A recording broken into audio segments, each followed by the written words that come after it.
3, 2, 1, 0.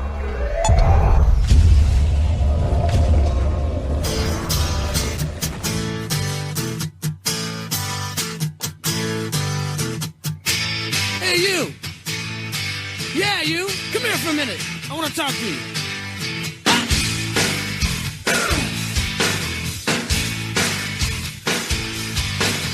Mama says you're brain dead, bang your head against the wall. Can't find peace of mind, brain needs an overhaul. Bonehead, brain dead, we're all the same. You can't think straight when your heart is in pain. Turn around, hit the ground, time to lay your burden down. The views expressed on this broadcast of the Take 12 Recovery Radio Show are those of the co-host and guest and do not necessarily reflect those of our affiliates. The topics and opinions on today's show should not be considered as medical, psychological, or professional advice. Take 12 Radio is not affiliated with any particular 12-step fellowship. And now, here's your host, The man, the myth, the legend. the Monty'man. I'm telling you the truth, man, I ain't gonna lie to you. No, no, no. I promise. Good guys, bad boys, we're all the same. Saved by grace is the name of the game. Turn around, hit the ground. Time to lay your burden down. Not one email, not two emails, but 3 emails that says, "Where's the Brain Dead song?" 3 emails in the last 2 weeks. Oh, wow. So the listeners- I wondered why. Yeah, so the listeners have spoken, so we brought back Brain Dead. Well, good. Good. It's glad to see they're active about something. I know. I'm like, gee, Willie, you're trying to get these people to respond to the shows. If you say something like, what would happen if we decided not to broadcast it? It'll blow up. But if you say, what's your opinion about such and such? Nobody wants to talk. Yeah, well, that's a safety. It is. I guess it is. So, yeah. So the Brain Dead song by Allies is back. Speaking of brain dead. No whistling Dixie. Yeah, that's Okay. good. I like that whistling. Yeah. I'm not a very good whistler. All right, don't then. I'm just not. Well, Denver, you went to, welcome to the show, everybody, by the way. This is the Take 12 Recovery Radio Show. Actually, every show during the week is the Take 12 Recovery Radio Show. They just have different titles. This one just happens to be, believe it or not, there is a title for this show that we haven't talked about in a long time. It's called The Great Reality. There you go. Wow, yeah. Yeah, that's the subheading. I didn't know that. Yes. And somewhere in the big book it says the great reality was just this. They had a host of new friends, blah, blah, blah, blah, blah. So anyway, there you go. We are all co-hosts. We're not new friends, but if you're a brand new listener, you may be a new friend. Hi, new friend. Yeah, welcome. Yeah. Say hi, Marv. Hi, Marv. Oh, brother. Hey, a special thank you to our friends at Podomatic for helping to make this show possible. And they're the world's #1 host of podcasters on the internet today. And, of course, all of our sponsors, thank you so much. We appreciate you more than you know. Denver, you were at Piccadilly Flea Market down in Eugene selling your wares. I was. I had a splendid day. I was up early. I had packed the night before. I got about 8 suitcases full of goodies, leather stuff. Yeah? Went down, set up there, and I had a wonderful day of getting to visit with Eugenians, which is always an interesting group of folks. Yeah. So I did rather well for the venue there, and I got a chance to also I actually bumped into a couple people in recovery. Nice. Yeah, and an old classmate that is in recovery too. Hi, Melinda, if you're listening. And met another gentleman. I sold him a belt and got into a conversation. So, yeah, I passed out some Take 12 cards, passed out a lot of mine.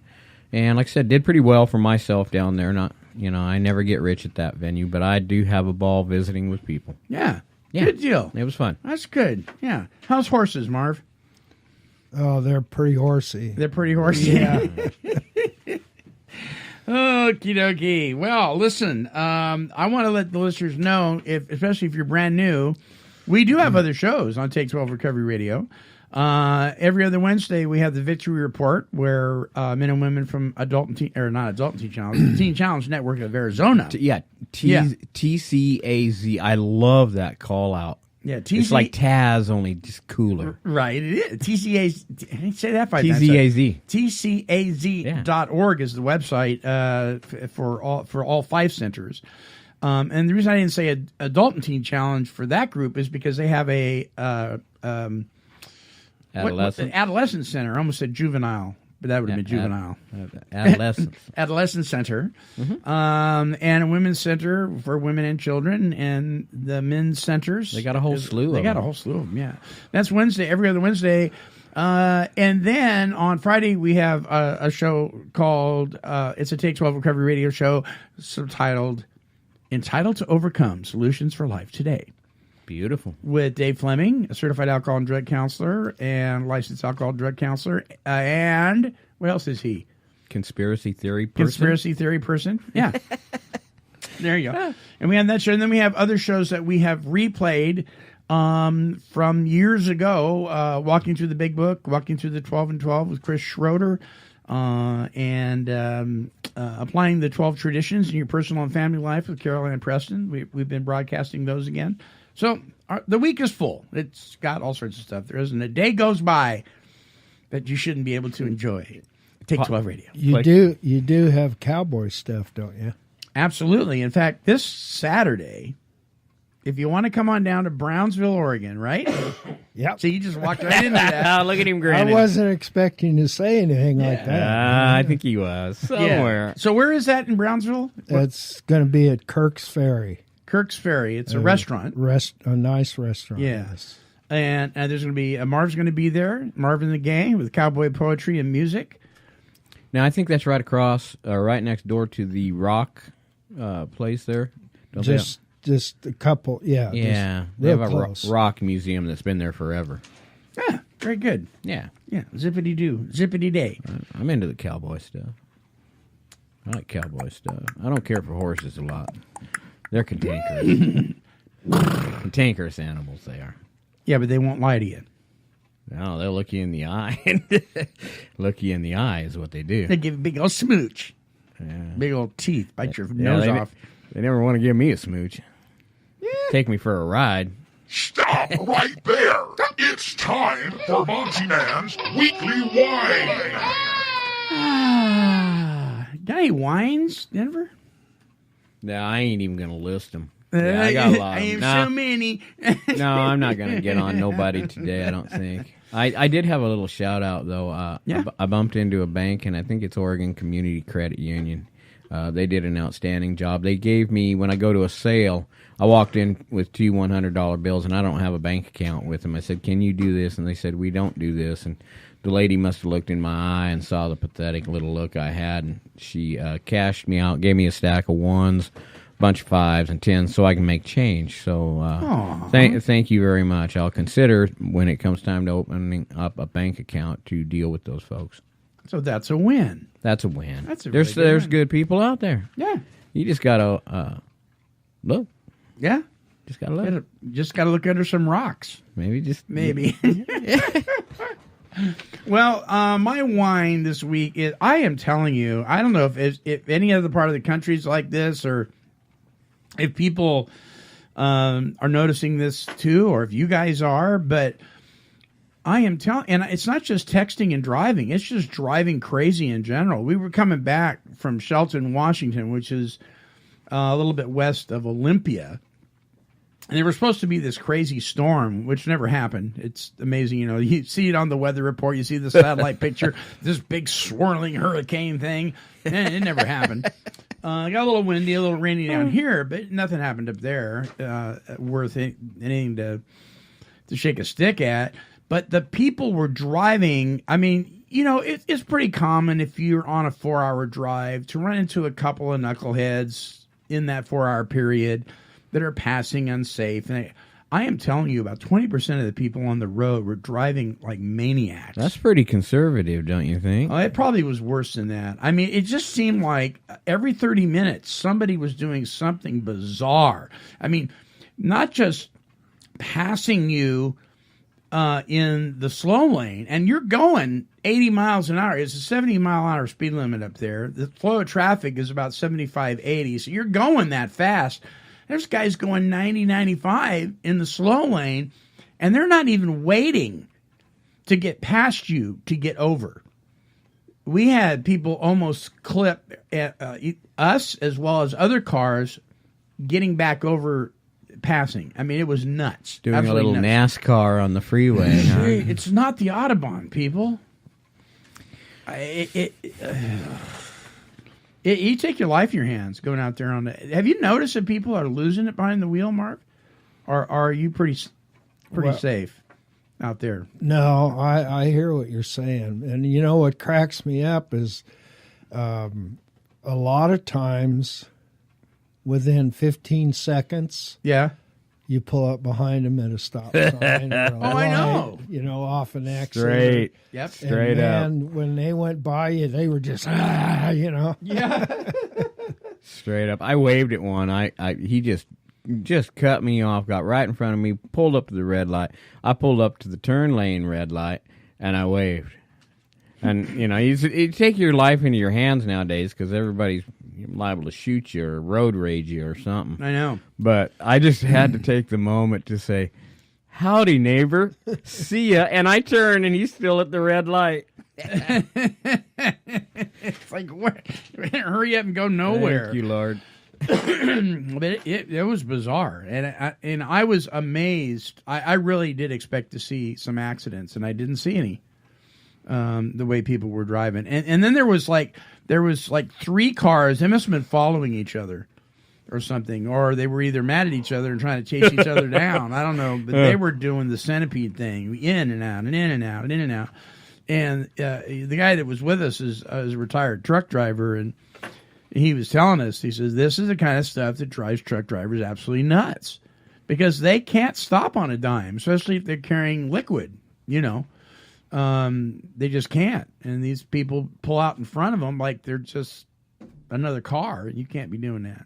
But anyway, but I do have a win. Absolutely. All right.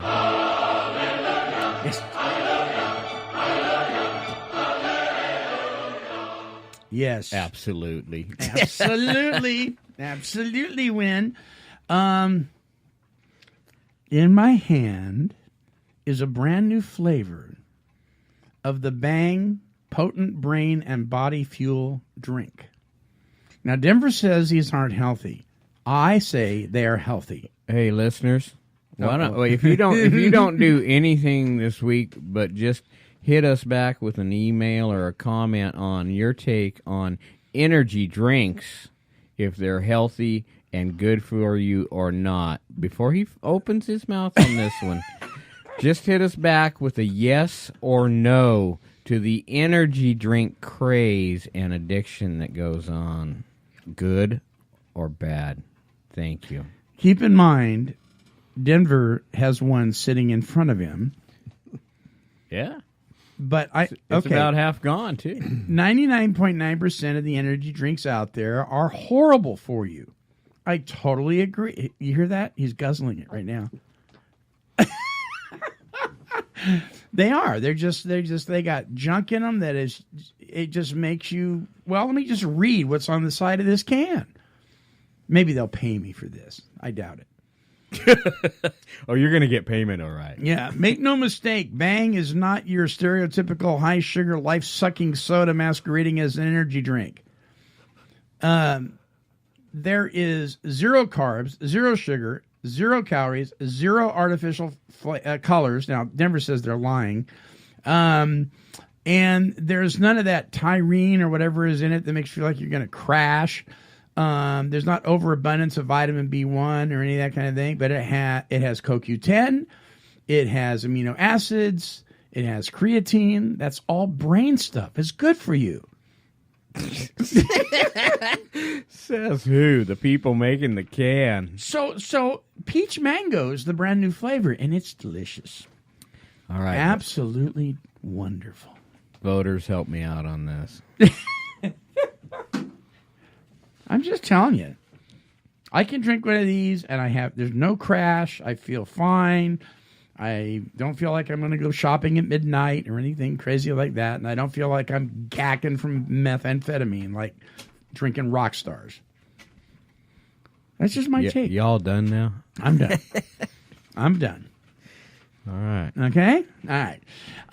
But the real win, the really, really, really good win is our friend, author Carolyn Hannon Bell has a brand new book out. Now, her other two books are Mommy's Disease, Helping Children Understand Alcoholism, and Daddy's Disease, Helping Children Understand Alcoholism.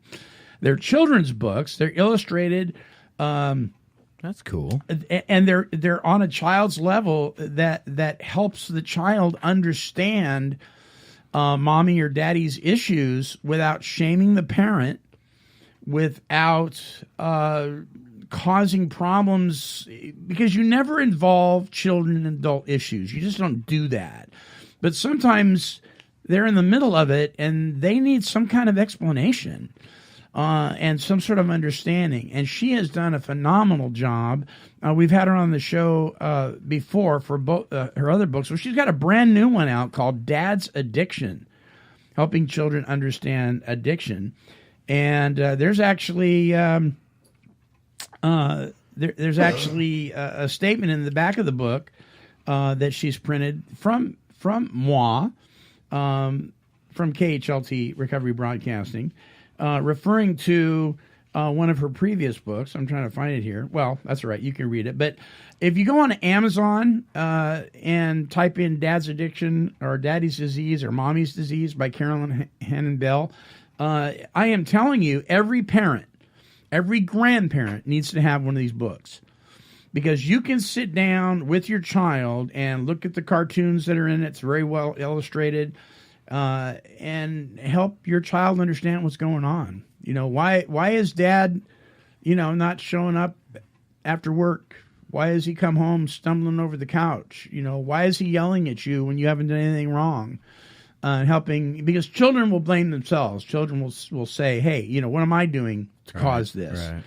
And I've used these in counseling before. They're absolutely excellent books. So that's just a major win. And nobody drinks Bang energy drinks in these books. I wasn't going to go there, but Carolyn Hannon Bell, master in social work, and just a great lady. So I just wanted to give a shout out for her. Go to Amazon and pick those up. All right. So if nobody has anything else to whine about or win about, we'll take a break and come back with some wonderful trivia that Cecil is going to introduce for us. Isn't that nice? Cecil. Yeah. All right. All right. We'll be right back. Oh, that's nice. Hit the ground, time to lay a burden down. Hey there, it's the Monty'man. Did you know that Take 12 Recovery Radio and KHLT Recovery Broadcasting are listener supported? What that means is we don't receive any financial assistance from advertising products or services that have nothing to do with health or recovery, but are supported by you, our listeners. Any other promotions we commit to are purely our way of sponsoring other endeavors we feel are beneficial to the recovery community. Well, one thing we have learned all too well in our second decade of broadcasting is that we receive not because we ask not. Therefore, 3 times a year, we come to you, our listeners, for help. Because we are listener-supported, we depend on your donations to keep us on the air. For over 14 years, our listening audience has helped us to do just that. And once again, we are asking for your support. If you feel that Take 12 Recovery Radio is a valuable part of breaking the stigma of addiction and a resource of recovery from the world's #1 health crisis, we ask that you consider becoming a Take 12 partner. To donate any amount or to sign up for a reoccurring monthly donation, simply visit our website at take12radio.com and scroll down to the bottom of the page and click on the donate button. All proceeds go directly to pay for our expenses to continue to bring you the best in recovery talk and positive music. Won't you consider partnership today? Thank you, and God bless.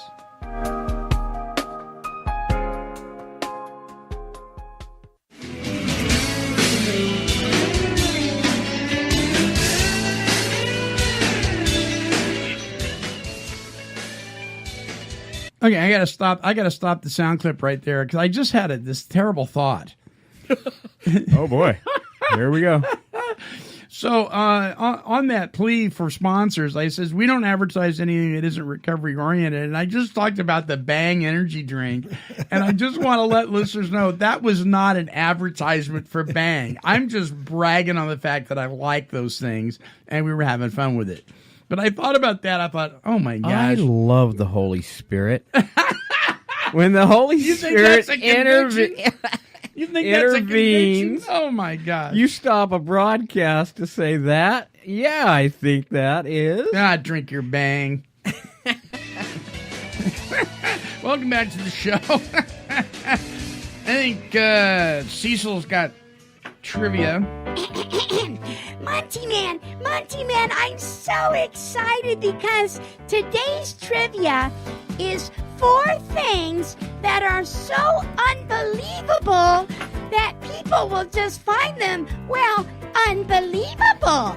And it's all brought to you by that award-winning recovery magazine, the 12-Step Gazette. Visit their website at 12stepgazette.com. So, Montyman, take it away. Okay. I thought it was coming from the Shave Club.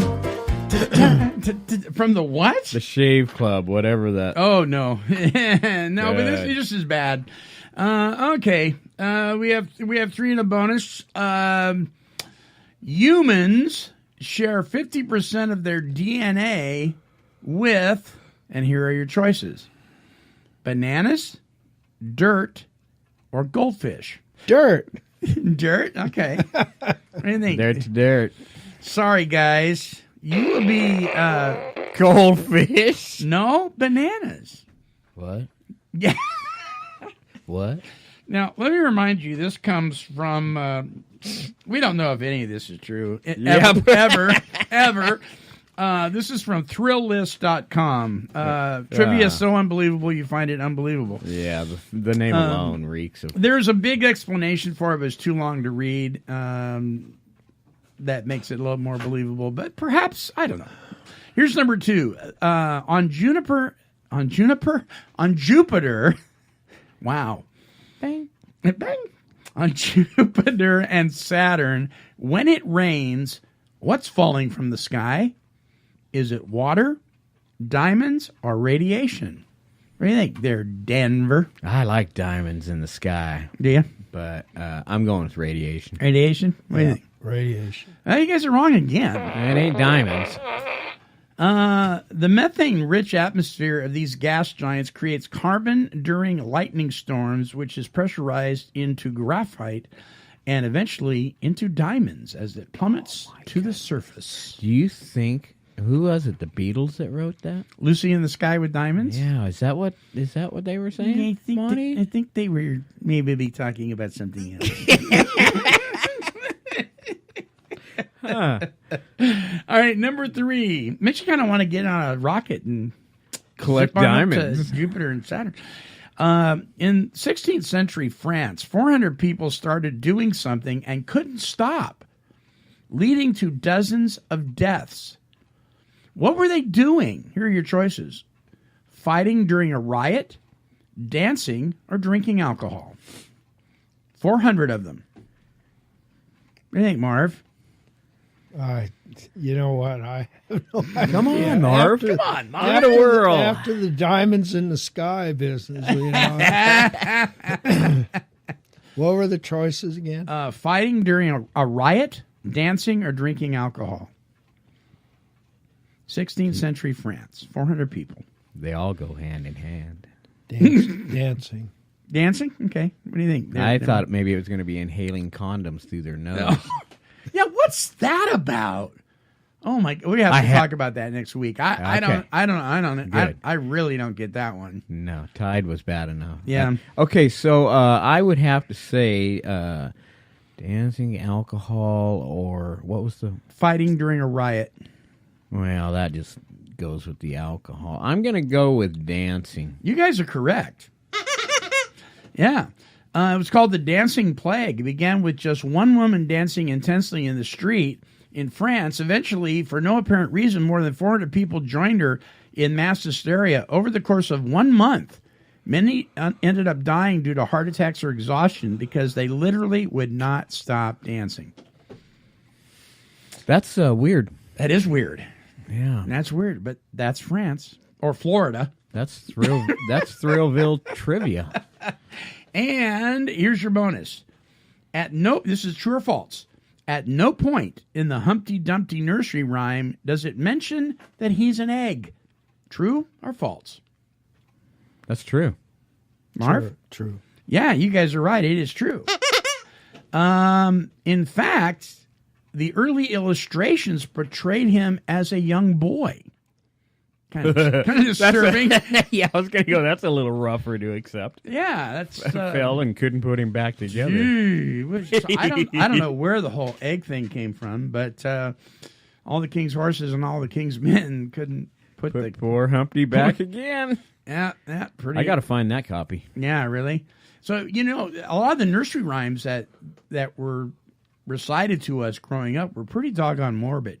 Yeah. When you think about them. Well, some of the cartoons were a little bit... yeah, we talked about that. Dave and I talked about that on Friday's show, yeah. Blowing up and just all kinds. Acme Dynamite Company. Yeah. All right, that is it for Take 12 Trivia for this week.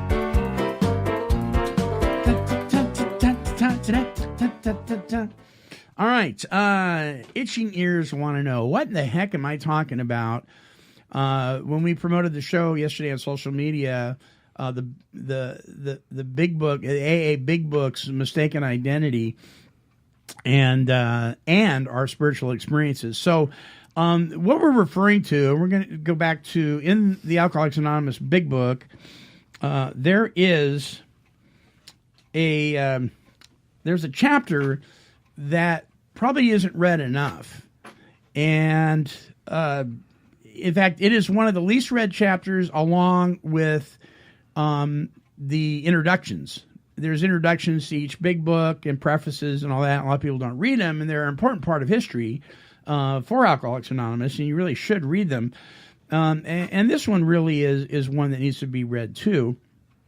And at the end of this chapter, and then we're going to go back and read the page on this, there's a statement made here that is one of my favorite, absolutely one of my favorite statements, and it can apply to so many things. It says, the very last paragraph, it says, there is a principle which is a bar against all information, which is proof against all arguments, and which cannot fail to keep a man in everlasting ignorance. That principle is contempt prior to investigation. So we're talking about people making judgment calls on things before they ever look into it. Saying, oh, that doesn't work, or that'll never work, or you're full of baloney, or whatever. And they don't even investigate it. They just have contempt right away. And it is attributed to a man by the name of Herbert Spencer. Well, the AA Big Book's case of mistaken identity is this. And this comes from Susan Shaver. And you can think what you want to about the recovery magazine, The Fix. Some people like it, some people don't. But this is actually totally accurate. I've done a lot of study on this before, and this may come to a shock to many of you, but Herbert Spencer is not the author of that statement. The Big Book, that is not correct. That is a case of mistaken identity. For many alcoholics encountering the book Alcoholics Anonymous for the first time, a shock of recognition comes at the end of Appendix 2, Spiritual Experience, when they read and what I just wrote. Appendix 2 is a redefinition of spiritual experiences as they are mentioned in the first phase of AA's 12th step, having had, and quote, a spiritual awakening. Concerned that others might think an experience like his own, a lightning flash and a booming voice from above, was a necessary entity to sobriety, or entry into sobriety, Bill Wilson explained in Appendix 2 that spiritual experiences can develop over time. In fact, Bill wrote, anyone who is honest, willing, and open to the idea of recovery has already had a kind of spiritual experience. Contempt prior to investigation, he implies, is the only barrier to spiritual recovery. In fact, contempt prior to investigation is as much a symptom of alcoholism as cirrhosis of the liver. or lying to your doctor, or hiding the vodka bottle. What is the work of an obscure 19th century British philosopher doing in Alcoholics Anonymous, the book? The Big Book was written by a group of Americans, including Bill Wilson and other early members of AA, and was published in 1938. The Spencer quotation is one of the few references to outside thinkers in the entire book. But how did it get there? A little investigation shows that Herbert Spencer did not write the quotation in Appendix 2 at all, and Bill Wilson did not choose it for inclusion in Alcoholics Anonymous. Furthermore, the quote itself is mangled and incorrect. Spencer, who coined the phrase survival of the fittest, heard that phrase before? Mm-hmm. Yeah. Mm-hmm. And who wrote that in a marriage, a ring is put on the finger of the bride and in the nose of the groom. I like that. Was a liberal agnostic thinker whose many works on philosophy, psychology, and sociology made him famous in the 19th century England.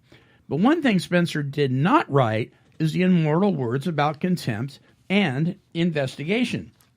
Contempt, prior to investigation, was penned almost a century earlier by another British philosopher, William Paley, whose book, Evidences of Christianity, contains the following sentence: contempt prior to examination is an intellectual vice from which the greatest faculties of mind are not free.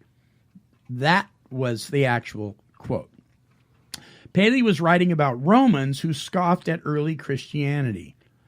That's fascinating to me. I like the wording on that. Yeah. Contempt prior to examination is an intellectual vice from which the greatest faculties of mind are not free. Yeah.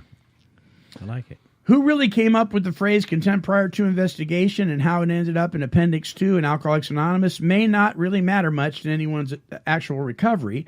Alcoholics love to scoff at rules and regulations, at religion and God, until suddenly their lives are saved in spite of their scoffing. The quotation may be misattributed and mangled, but it still jumps off the page for anyone who thinks like an alcoholic. You read it, you see yourself, you know you're in the right place. And when I first read that quote, and I'm go along with her on this, it really didn't matter to me. That quote is really powerful. Contempt prior to investigation is key because, you know, I've done that. Haven't you guys? Haven't you looked at something and said, that's just not going to work? Yeah. And then later found out, hey, it actually worked pretty good, you know. So, yeah. Well, I'm a little upset. Are you? Yeah. Because all these years. You thought Herbert Spencer wrote that, right? Well, and I was tickled because, excuse me, I got a frog in my throat. Really. I was tickled because it cracked me up that God would use something written by an atheist or an agnostic. Right. To support his cause. Yeah. You know. Yeah. And now I find out, wait a minute, well, it was actually written by a Christian, it sounds like. You know, and so, yeah, I'm kind of upset about it. Oh, no. Boom, big hole in your bubble there. Sit back and soak that one in for a bit. It's kind of like the St. Francis prayer or the prayer of St. Francis. St. Francis didn't write it. It's attributed to him because that was kind of the way he lived. And it was handed out on these little tiny cards given out during the war with a picture of St. Francis on it, with a bird on his shoulder and a Bible in his hand and a scroll in his hand. And it was attributed to St. Francis, but he didn't write it. They don't really know who wrote it, you know. But there's lots of things like that in literature today, European as well as American literature. So it's just basically a big bookcase of mistaken identity. Now, if you want to read how actually that got into the book in more detail, you can go to thefix.com and look up the article. It's from 2012 by Susan Cheever, Cheever, and the article's on there, and you can read it. It goes into much more detail. It's kind of complicated and stuff, how that actually fell into there. There's Chris Schroeder says there's two ways you can study something, devotionally and historically. And when you study it historically, you find out so much information that is really fascinating. we're not being critical of it. We're just saying it's interesting to read this stuff and find out some of the mistakes that we've made. For instance, the original manuscripts talk in the Big Book, before the Big Book was actually published, talk about the first 40, not the first 100. I mean, things like that. I mean, it's just interesting to me, and they're a lot of fun. Yeah, I find it interesting, too. And actually, to me, I don't know about you guys or anybody else, but the Herbert Spencer thing Right. is more. It sounds more poetic to me than what the other guy. I can't even remember his name now. The way the other guy put it, but the second misquote, It's in simpler terms. it's more poetic. It does. to It me. flows. Yeah. You know, it kind of flows. So the Paley wrote, "Contempt prior to examination is an intellectual vice from which the greatest faculties of mind are not free." And it was changed to, "There is a principle which is a bar against all information, which is proof against all arguments, and which cannot fail to keep a man in everlasting ignorance. That principle is contempt prior to investigation." I mean, it's just so catchy. Yeah. You can almost it's longer, but you can almost memorize that easier than the other one. Yeah. You know, so for whatever reason, it is really a mainstay in the Fellowship of Alcoholics Anonymous. It's a huge piece, and it is a very powerful piece. So on the YouTube version, there's a picture. There's an artist rendition of Paley, and then there is a kind of a bad old photograph of Herbert Spencer that's smaller. And Herbert just looks like a mean guy. I mean, I don't know if he was. He just looks really ticked off. And Paisley looks very, well, Paisley. I see. Or Paley, or whatever. Anyway, so there's that.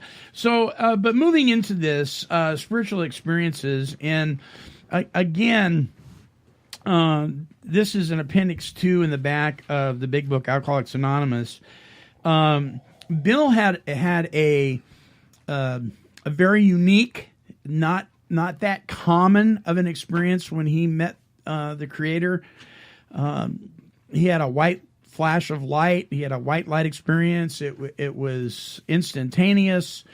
The voice he heard said, "Bill, I am the God of the preachers." That's what he heard God say to him. And his conversion experience was very, very powerful like that. And later, and this is in the third edition that I'm going to read from, he is letting the readers know that isn't necessarily common. And if you're waiting for a white light, you may be waiting a long time, is kind of how I interpret this. And that everybody's going to have their own experience.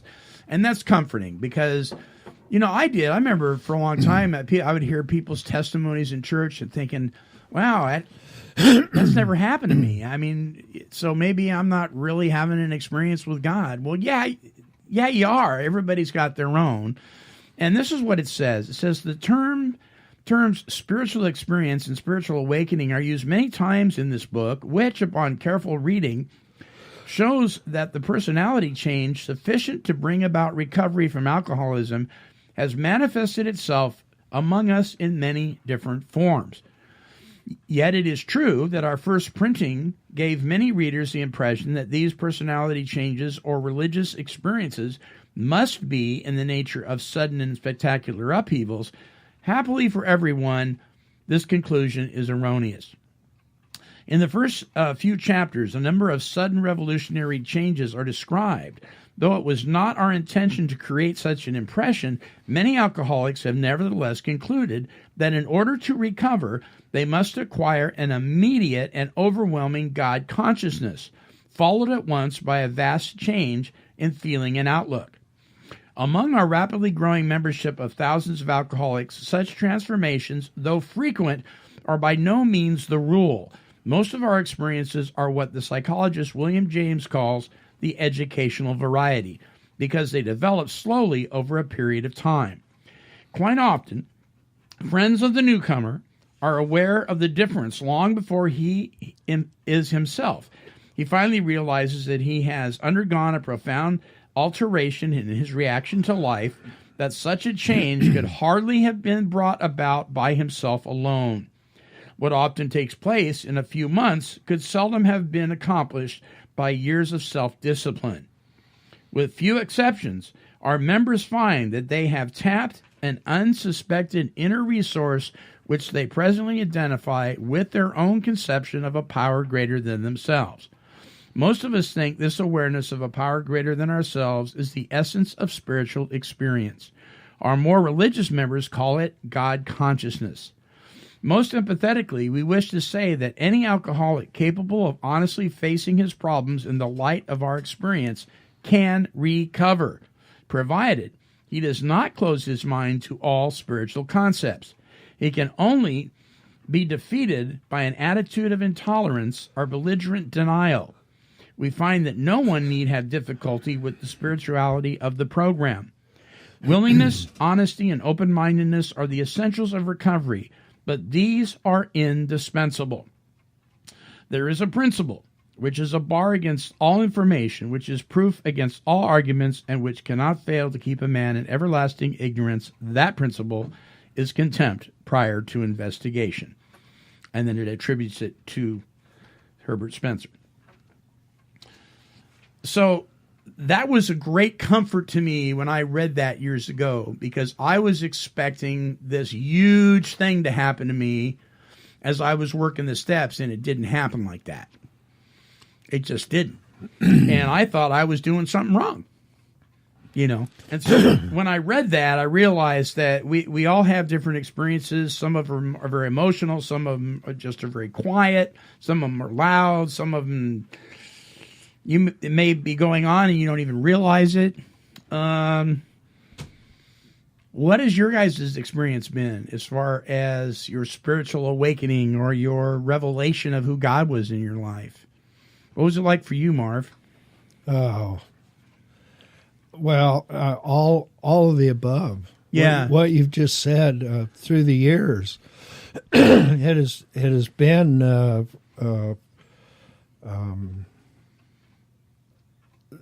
kind of thing where you do feel like a high, I guess. Yeah. And also the I don't know how to say what I want to say. The drudgery that goes on. Right. And if people tell me they haven't experienced that, I've got to wonder, because I've been around a little while, and that comes with it. You bet it does.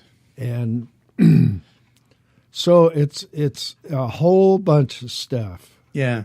And what I was thinking about while you were reading that is, and I don't know, you can tell me what you think, but people who are fighting this thing and get depression and anxiety and all that kind of stuff that just does not feel good, right? Never will feel good, and you've been sober for a while, and you're just questioning. To me,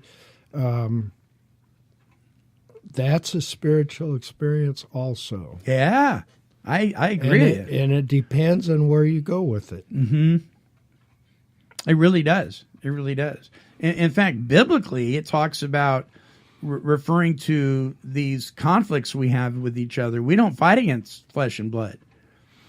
It's a spiritual battle. So it's spiritual. Even the stuff we perceive as negative is spiritual, right? Yeah. Well, our society, the whole thing, the whole mass advertising and marketing and all that, it's all these great pictures of, oh, you're so beautiful and you feel good because you drank this or you drank that or you dress this way. Sure. So then when life hits you upside the head and things go upside down, then you're saying, well, wait a minute, that's not the way it's supposed to be here in America. Right. And so it's possible. I know it was very possible for me. I could have went back out. drinking over that kind of stuff. Yeah. very easily. Yeah. And looking back on it now, I kind of see where, well, wait a minute, there was some benefit to what I went through. I don't like admitting that, but there was. Yeah. What about you, Denver? What was your... was there a light bulb thing for you, or has it been a gradual thing, or is it both? Or I shared this story the other day with somebody. I'm a rock and stick hunter. I was out on the creek for quite a few years, actually living out there. I was still in my addiction, but nonetheless, I was on the creek, and I would get out there, and there was this one stone in the same spot because I walk the same path all the time. And I'd kick it by and I'd say, that's not pretty enough today. That's not pretty enough. That's not pretty enough. And one day the light hit that stone just right. And I picked it up and I looked at it and I said, oh my goodness. That's it was 5 different shades of jasper in one rock. Oh, wow. It's just an amazing rock. And my I didn't have a white light experience. Right. And I may have one someday that'll just top everything that I'm learning right now. But mine is such I stop and I look every day, and there are spiritual awakenings happening in my life and around me just every single day. Little chunks of this journey that I'm on coming together to help build the faith stronger. Right. And that hope that when I turned my life over to God about this drinking issue, the hope was that, there is something bigger than me, and there's a chance that I can get out of this addiction of mine. And that happened. I can't say exactly when that happened. Right. But nonetheless, and it continues to happen daily. I just look around, hang on to the good. Yeah. It just, I don't know. It's a long journey. Yeah. Yeah. And I like it most of the time. It's like Marv says, there's the drudgery of life that wears on us. Yep. I shared that this morning with a parent to one of our students. I said, every day I get up and the world's just spinning just as crazy it was, maybe crazier than before. But I get up and I say, Lord, today I'm not going to drink, I think. I'm going to be okay. And I go to bed at night, and there's a serenity of knowing tomorrow I'm not going to wake up with that compulsion, craving, or whatever. Because I was sober today, I will live tomorrow. Right, right. So I look back of the years that have gone by in my life, and I can almost pinpoint periods of time where if somebody had asked me, are you having a nice spiritual experience? I would have told them to, go jump off a Go away. tall building or something. And I look now and I see how that was definitely a part of a spiritual experience, moving into a spiritual awakening. I've had several light bulb moments. I've had several where the light seemed to go dim. And later I realized that was, like you were saying, Marv, that was just that's part of it. It just is. I used to scoff when people would say, well, you can't have any positive without a negative, but they're right. I mean, even a battery, in order to operate, it's got to have a positive and negative charge, right? Right. It's just kind of a law of nature that has to happen. The negative in life reinforces the positive when it comes around. Right. It's that faith builder. Yeah. Going, all right, I got through that bad experience. And Yeah. My obsession to drink, I cannot tell you when that was lifted, but I can look back and I'm amazed. I'm like, when did that happen? When did that happen? Yeah, exactly. I don't remember like a white light thing or anything like that. And we know if you look back in history, you're not going to find too much of it in conference-approved AA literature. But if you look back in the history books and you look back at some of the original manuscripts that Bill Wilson wrote, you will find that he struggled with wanting to drink long after his white light experience. So a conversion experience doesn't necessarily mean that you're going to stop struggling with things. He didn't drink, but he in some of his writings talks about his desire, including right up to his deathbed. So we're going to have stuff go on, but the obsession to put mind-altering chemicals in my body, I don't know when that went away. I remember wishing that it would go away, and then something happened at some period of time, and that happened, and I can't pinpoint it. I just can't. But I think probably for me, the awakening happened when I was struggling through some things, and it was like God told me, Monty, you're depending on the methods and not the method giver, and I've said this before. It was like he was saying, when you stop depending on your prayers and start depending on the one you're praying to, things will change for you. And that was one of those light bulb moments. It was like, aha, but most of mine have been subtle. I remember when I first gave my life to God. I was sitting in a pew in a little Nazarene church in Petaluma, California. And they had an altar call. And I'm standing there going, I'm not going up there. There's no way I'm going up there. I'm not doing that. Nope, no, not me. Nope. And all of a sudden, I was there. I was up front. I was blubbering like a crazy person. And I don't know how I got there other than God drew me there. But I certainly wasn't aware. I guess my feet just started moving. I don't know, so that's attributed to God too. So you guys ever had any weird, let's have some fun with this. Any weird spiritual thing happen? I can't talk about that. Uh-oh. I'm in recovery. Oh, okay. Ever had any weird kind of phenomenon? You ever Well, to witnessed me, any? it was weird. Okay. But and I told it on this show before. Oh, have you? Yeah, Okay. It was when I first got introduced to AA. I had been a Christian for about 3 years before I got introduced to AA, and I went to AA to support an alcoholic wife. Right. I was an alcoholic. Yeah. You were drinking, right? Yeah, I was. Okay. So Just so we know. I go to this meeting, and then of course they've got the steps and the tradition on the wall. Yeah. And I'm sitting there looking at that, and talk about contempt prior to investigation. I looked at that, and within seconds determined, oh, there's something wrong here. They don't say a thing about Christ. Right. This isn't right. You better get out of here, But I need a drink. but something did happen, because I realized my lack, and I don't know why this came about, but I realized my lack of spirituality, I guess is the way to put it, came to me in that meeting.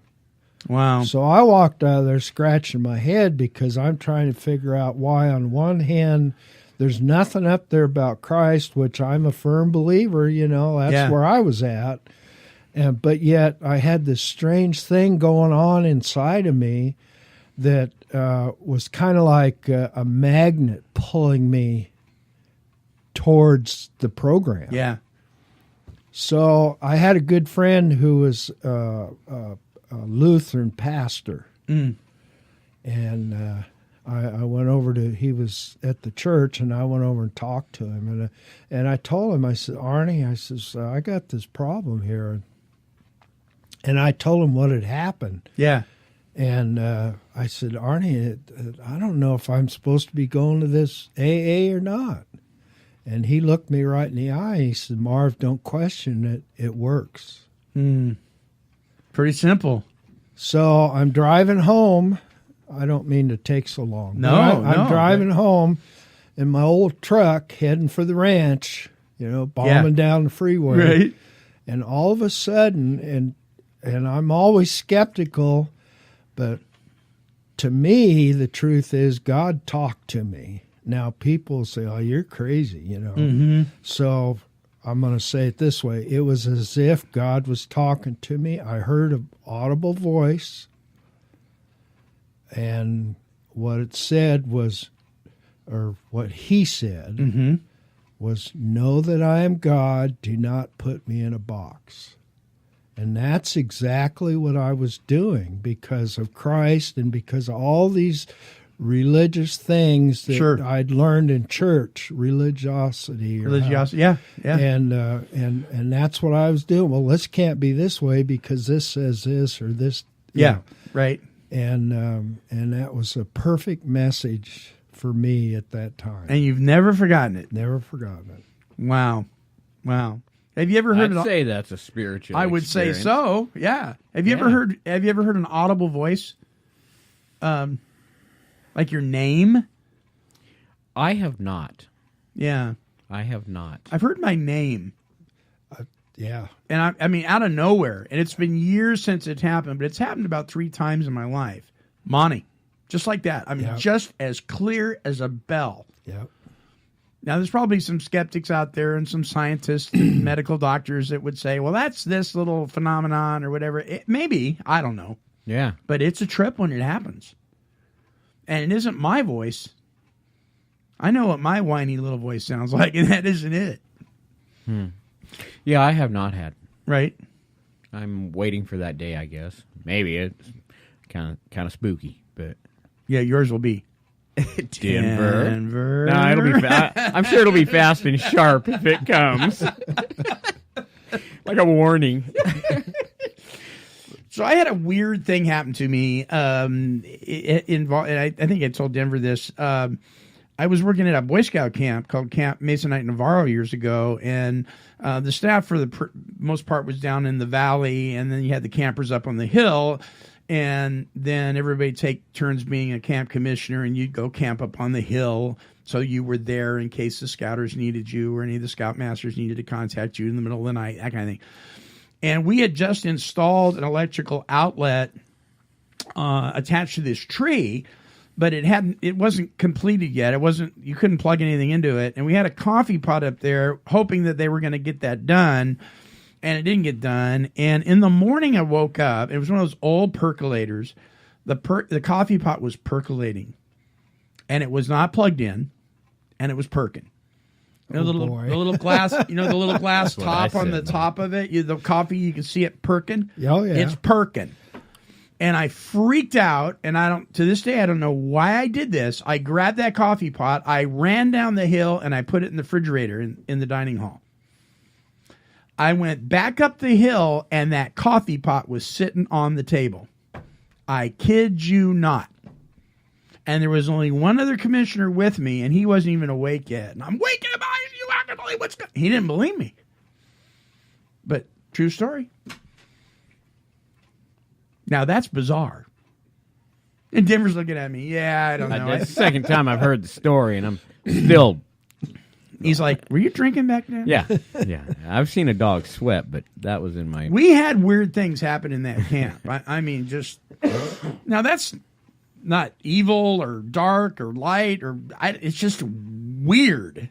Just weird. Now, if somebody's pulling a practical joke on me, touche, you did a good job. But who's going to get up at 6 a.m. to do that? But anyway, yeah, there you go. So we've had a variety of spiritual experiences. Maybe some of them were hoaxes and people pulling jokes on you. Or induced.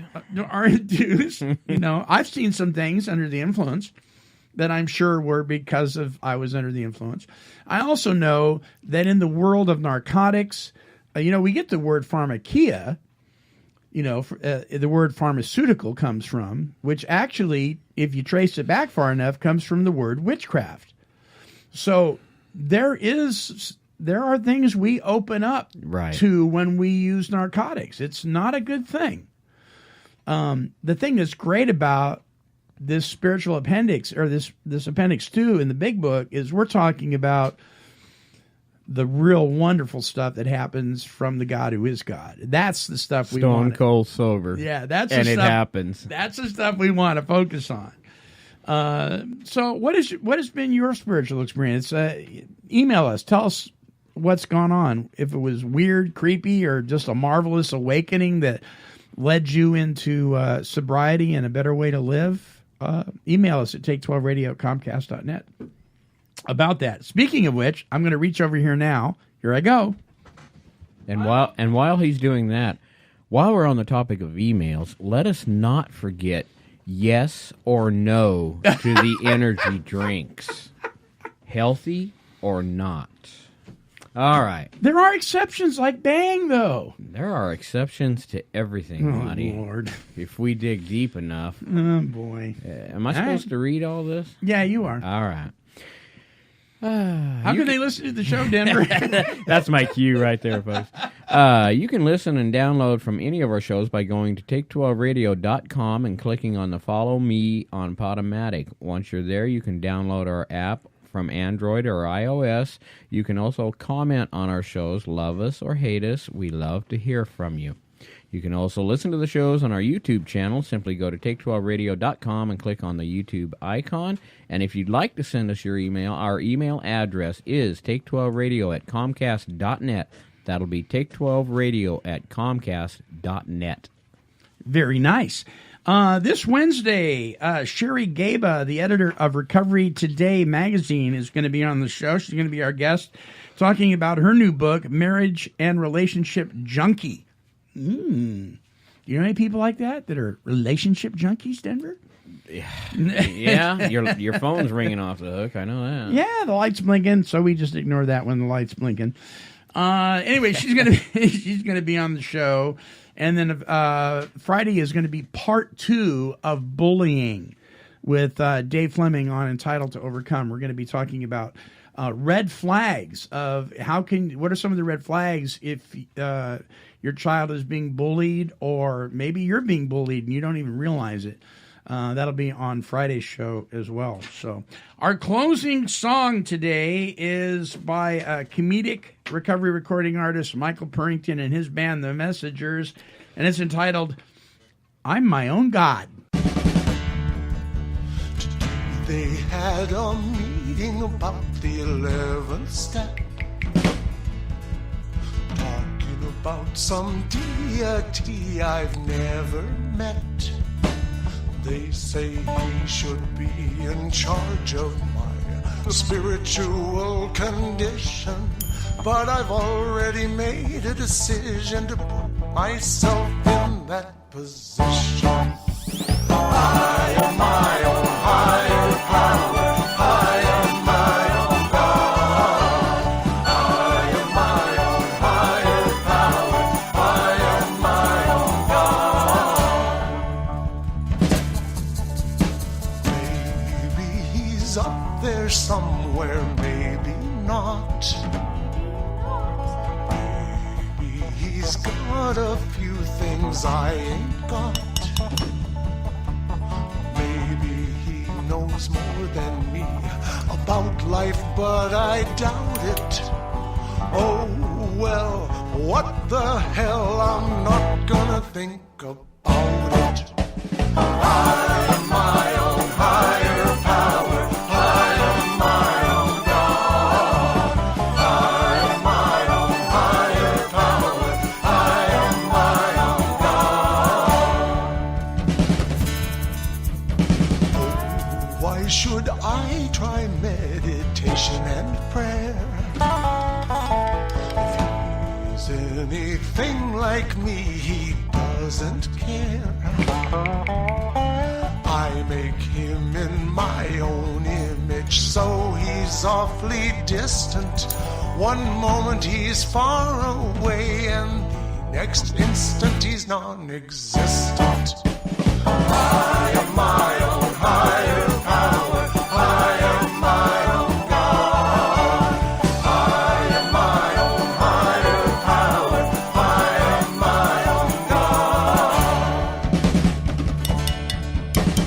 Time and time again I've tried so hard to pray, but our Father never lets me get my way.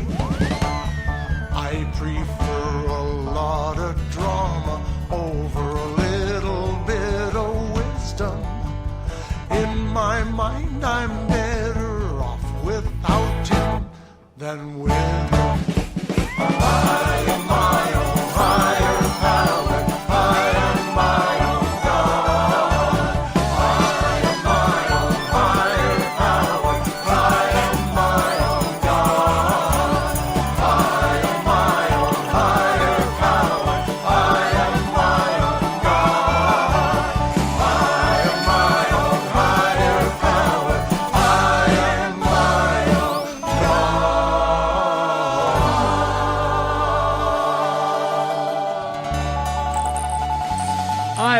that. Mr. Michael Purrington and the Messengers. Just wonderful. And there you go. Yeah, all right. Until our next broadcast, this is the Monty'man reminding you, hey, if you see value in Take 12 Recovery Radio and KHLT Recovery Broadcasting, please consider becoming a partner with us and donating. It's what keeps us on the air. Visit take12radio.com, scroll down to the bottom of the page and click on the donate button. No amount is too small. Thank you so much in advance. Until next time, this is the Take 12 Recovery Radio family, and we're wishing God's perfect serenity for you. Bye-bye now. Good guys, bad boys, we're all the same. Saved by grace is the name of the game. Turn around, hit the ground, time to lay a burden down. This has been a broadcast of KHLT Recovery Broadcasting. Cause she's a super cat, she's super kitty, meow. Here, kitty, kitty, kitty, kitty. Meow.